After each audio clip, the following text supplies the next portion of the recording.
Taylor Harris was a big man with a tough look. He wore a leather jacket, had a thick beard, and always sported a smile on his face. Everyone in his motorcycle gang looked up to him as the leader, the one who always had a new joke, a wild challenge, or a way to prove they were the toughest guys around. That day they rode into a small, peaceful town in search of a place to relax and have fun. The sun was shining and the streets were calm, exactly the kind of place where they could stir things up a little. Their motorcycles roared as they stopped in front of a small, cozy cafe. People turned to look, accustomed to peaceful days. A group of intimidating-looking bikers wasn't something they saw often. A few people sitting at the outdoor tables lowered their heads, hoping the bikers would just pass by. But Taylor had other plans. He liked attention, making people nervous, laughing loudly, and proving that no one could mess with him. Then something caught his eye. Two well-groomed dogs were sitting obediently near the cafe entrance. They were beautiful, strong, and calm. One was a golden retriever with gentle, docile eyes. The other was a black and tan Doberman, muscular and sitting with perfect posture. Taylor smiled as he watched them. He nudged one of his friends and laughed. "Look at these pampered little animals. Seems like they have a better life than we do." His group laughed. Taylor was always looking for a way to show off, make his friends laugh, and remind everyone that he was in charge. Thinking it would be funny to scare the dogs, he lifted his heavy boot and gave the golden retriever a light kick. It wasn't strong enough to cause real harm, but enough to startle the poor dog, who yelped in surprise and stumbled back, its soft eyes full of confusion and fear. The Doberman immediately stood up, alert and protective, but well-trained enough not to attack. A silence fell over the street. The people in the cafe gasped. A waitress dropped the tray she was carrying, the sound breaking the silence. A child, holding an ice cream cone, squeezed it so hard that the ice cream ball fell to the ground. The whole town seemed frozen in place, shocked by what had just happened. Taylor laughed, pleased with himself. His friends laughed nervously, unsure whether to follow his lead. One of them murmured, maybe that wasn't such a good idea." But Taylor wasn't worried. It was just a dog, right? Just a little fun. What he didn't know, and no one in his gang realized, was that those two dogs belonged to Michael Jordan, and Michael Jordan was watching everything from inside the cafe. Sitting silently at a small table near the window, he observed the scene. His face was strong and sharp, the kind that didn't show much emotion, but his eyes told a different story. He was enjoying a simple cup of tea, appreciating the peaceful atmosphere of the small town. The sunlight streamed through the glass, casting a soft glow on the wooden floor. Everything was calm, almost perfect, until he heard the yelp of his dog. The hand holding the cup froze in midair. His sharp eyes lifted from the table and focused on the outside. He saw his golden retriever backing away, confused and scared. His Doberman stood tall and alert, sensing danger. Then his gaze found the man responsible, the biker standing there laughing, acting as though what he had done was nothing. Michael Jordan slowly set his cup back down on the saucer, the soft clink of the ceramic filling the quiet space around him. The cafe owner, an older gentleman with kind eyes, had also seen everything. His face turned pale as he realized what was about to happen. He quickly approached and whispered, "Sir, I think that biker just made a big mistake." Michael Jordan didn't answer. He didn't need to. He simply stood up, his movements calm and controlled. He wasn't the type to raise his voice or make a scene. He didn't need to.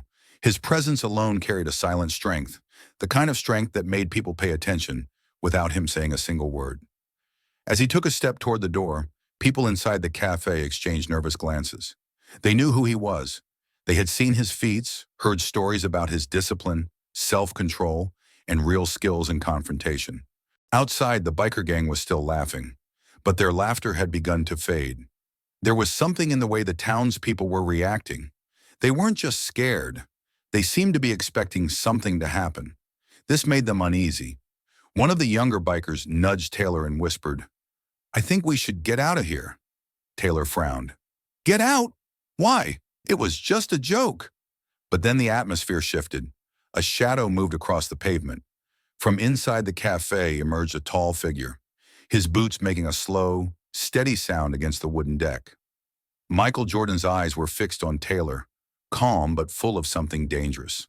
For the first time that day, Taylor felt something strange. Discomfort. He had been in many fights before, but there was something different about this man. The way he carried himself, the way he wasn't rushing, the way he didn't need to say a single word. Everything about him communicated a clear message. Michael Jordan wasn't just angry. He was about to teach Taylor a lesson he would never forget. Taylor was still smiling, but his smile wasn't as confident as before. Something in the way that man walked toward him made his stomach tighten. Michael Jordan didn't hurry. He didn't shout, didn't make threats. He just took a step forward, his sharp eyes locked on Taylor's, like a lion watching its prey. The town went silent. The people who had been going about their business moments ago were now watching closely, some even holding their breath. The cafe owner stepped outside but stayed near the door, as if he wanted to see what would happen next, but also wanted an escape route if things went out of control. Michael stopped a few feet from Taylor and looked him up and down. The biker leader crossed his arms, still trying to look tough in front of his gang, but there was a slight shift in his posture, a stiffness in his shoulders, a hesitation in the way he stood firm.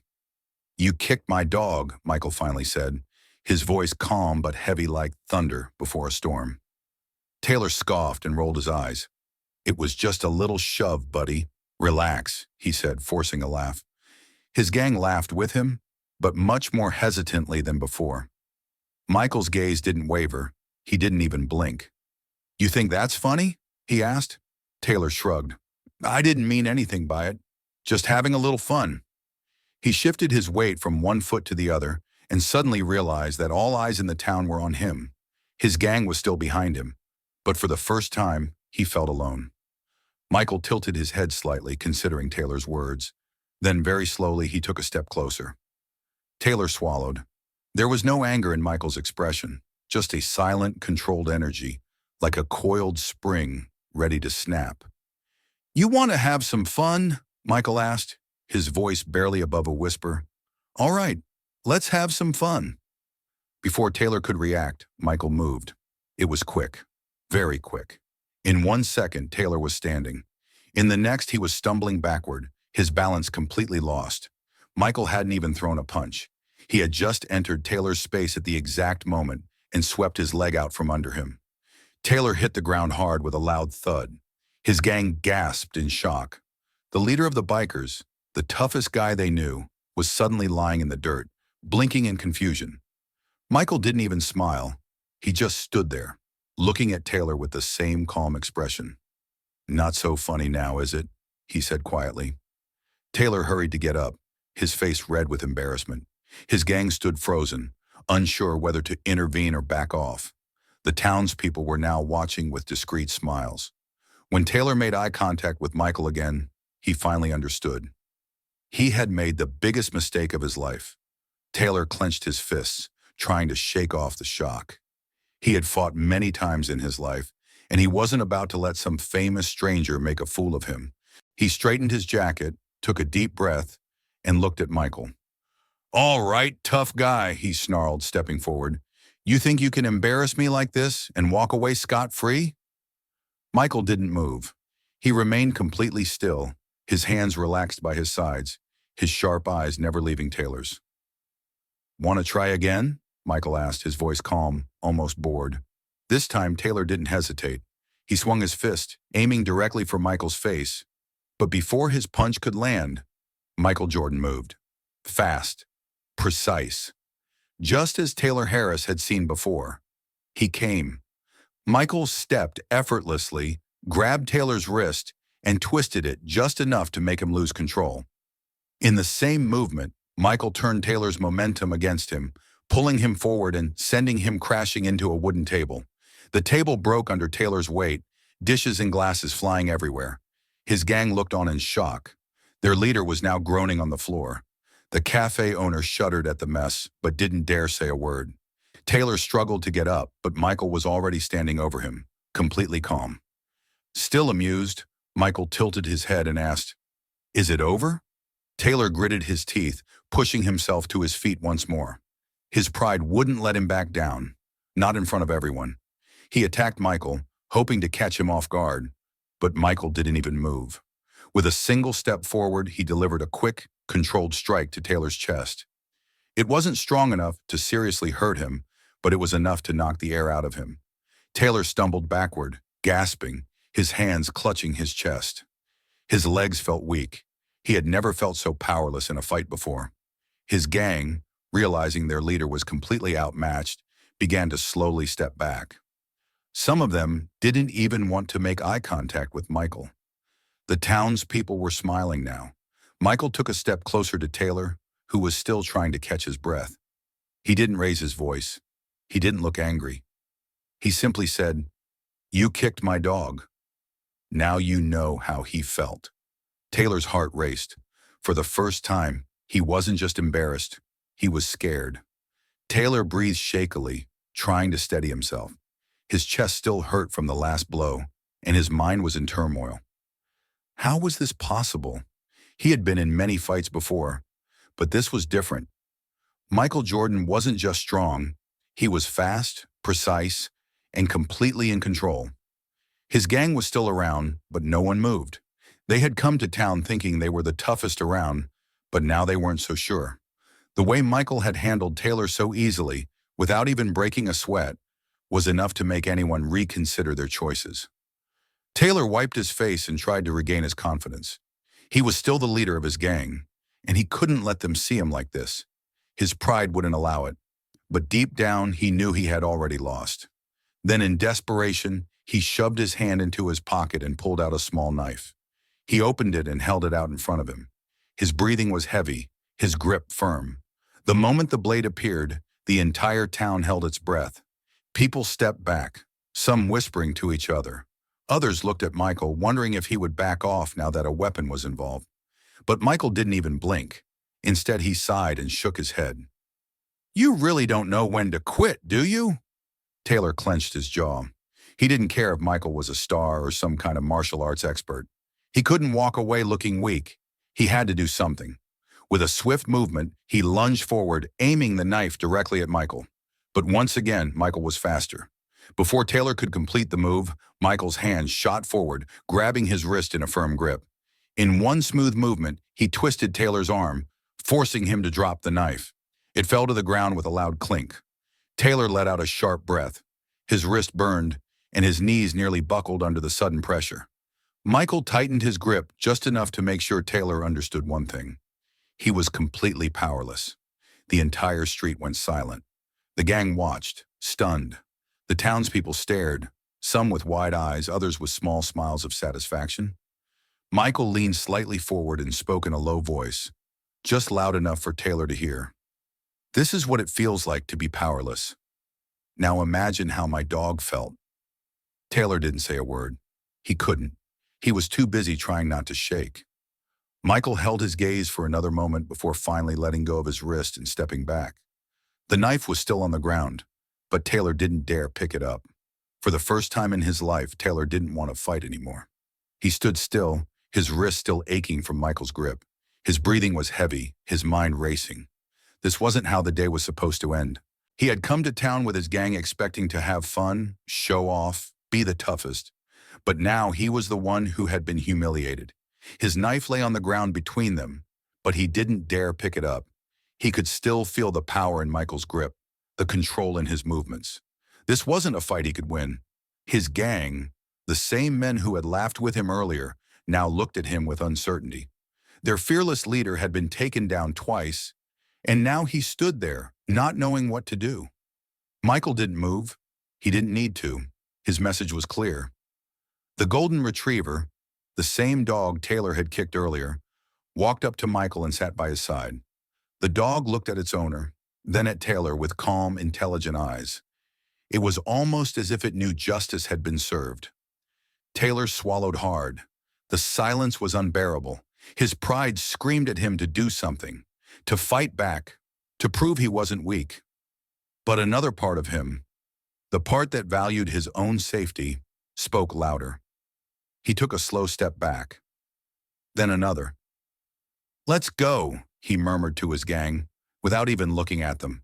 But when they turned to leave, Taylor avoided Michael Jordan's eyes. He understood that his leader had given up. One by one, the bikers backed up toward their motorcycles. The people of the town, who had been holding their breath, began to relax. Some whispered to each other, while others simply watched in silence, amused. Taylor walked away, heading for his bike. He didn't bother to grab his knife. He just wanted to get out of there. But as soon as he reached his motorcycle, Michael spoke one last time. "Next time," he said, his voice calm but firm, "think before you try to prove how tough you are." Taylor clenched his jaw but didn't respond. There was nothing more to say. With a loud roar, the bikers revved their engines, and the sound echoed down the street. But it wasn't the powerful and confident noise with which they had arrived. This time, it sounded like defeat. As they left, driving away from the small town and the man who had humbled them, Taylor knew one thing for sure. He would never forget this day. As the roar of the motorcycles faded into the distance, a sense of calm returned to the small town. The people who had been watching began to slowly smile, whispering to each other about what had happened. Some looked at Michael with admiration, while others simply nodded in silent approval. The cafe owner stepped forward, wiping his hands on his apron. "Well," he said with a laugh, "that was quite a show." Michael, who had been watching the bikers leave, finally turned toward the cafe. He bent down and gently patted his golden retriever on the head. The dog wagged its tail, happy and content. His Doberman, on the other hand, stood alert nearby, keeping an eye on the road, as if making sure the troublemakers didn't return. An elderly woman with kind eyes walked up to him, smiling. "That was incredible," she said. "You didn't even have to do much, and yet you taught that man a lesson he won't forget." Michael gave a small smile. "Some people think strength is about showing it," he said simply. "But true strength is knowing when to use it and when not to." The cafe owner shook his head in disbelief. "I don't think they'll be back anytime soon," he said. "And if they do, well, they'll think twice before causing any trouble." Michael didn't say anything, just gave a small smile that said it all. The golden retriever let out a happy bark, as if agreeing. The town's relief was palpable. A little boy who had been watching from behind his mother suddenly ran up and gently patted the dog's fur. "Is he your dog?" the boy asked, looking up at Michael with big, curious eyes. Michael crouched down, checking on his dog once again. "Yes," he said softly, rubbing the retriever's ears. "He's fine," the boy smiled. "Well, he's really cute." Michael laughed and stood up, looking around. "All right," he said, dusting off his hands. "I think I need another cup of tea." The cafe owner laughed. "On the house," he said. "After what you did, you deserve it." Michael nodded and headed back to the cafe, his dogs following closely by his side. The people of the town watched as he entered, still in awe of what had happened. To them, it was a moment they would never forget. A stranger had come to town not looking for trouble, not trying to prove anything, just a man enjoying a quiet afternoon with his dogs. But when trouble came to him, he handled it without anger, without violence, just with calm and controlled strength. As the sun began to set over the peaceful town, everyone knew one thing for certain. Taylor and his gang had messed with the wrong man. Days passed and the town returned to its peaceful routine. The small shops buzzed with activity. The cafe continued to be one of the favorite spots for the locals, and people still talked about what had happened that day. Michael Jordan had come and gone like a passing storm, but the lesson he left stayed with everyone. The cafe owner still laughed every time someone mentioned the incident. "I've seen a lot of tough guys come through here," he'd say, shaking his head. "But I've never seen anyone handle a situation like that as if they didn't even break a sweat." The little boy, who had patted Michael's dog, continued to tell his friends, acting as if it were the scene of a great movie, and everyone was enchanted. Meanwhile, Taylor and his gang hadn't returned. No one had seen them since that day, and the town quietly enjoyed the peace. The bikers had learned a tough lesson. Some people shouldn't be challenged. The next afternoon, the sound of a motorcycle made some people look up nervously. But this time it wasn't Taylor or his gang. It was just a lone traveler passing through, just like many others before him. The cafe owner smiled, greeting the newcomer as he always did. The people of the town had learned something important. Not all bikers were troublemakers, and not all quiet men were weak. Some carried a strength that shouldn't be shown unless necessary. Once the sun set below the horizon, the town went on with its life, safe once more.